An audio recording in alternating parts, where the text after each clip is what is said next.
మీరు ఇదే చెప్తున్నాను ఇంకొకసారి. సామాజిక మాధ్యమాల్లో కానీ విదేశాల్లో కూర్చొని వాగే వాళ్ళతో సహా ఇక్కడ కూర్చొని భవిష్యత్తులో మేము వస్తాం, వచ్చి మేమేం చేస్తామంటే వచ్చినప్పుడే మీరేం పీకలేదు, ఏం మాట్లాడతారు ఇప్పుడు? వచ్చినప్పుడే మీరు ఏం పీకలా అంటే ఏమనుకుంటారు? మీరు కూర్చోబెట్టి మీరు బెదిరింపులు చేస్తే భయపడతాం అనుకుంటున్నారా? దానికి మేము ఒక్కడు చిన్నప్పటి నుంచి కూర్చొని అమరజీవిని గుండెల్లో పెట్టుకున్నాడంటే వాడికి ఎంత పిచ్చి ఉంటుంది? ఏ మ్యాడ్నెస్ ఉంటే ఇలా వస్తాం మేము?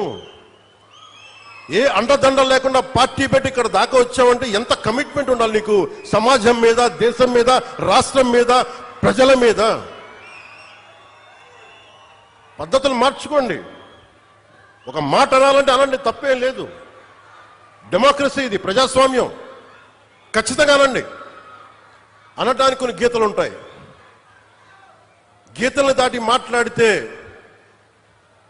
మీ చేతికి మళ్ళీ ముద్రలు వేయడానికి ఏముంది? అలా మాట్లాడే వాళ్ళు చెప్తున్నాను ఇప్పుడే. మీ చేతి మీద గీతలు తీసేస్తాం, అంత అరగదీస్తాం, గుర్తుపెట్టుకోండి. ఏమన్నా కలెక్టర్స్, ఎస్పీల మీటింగ్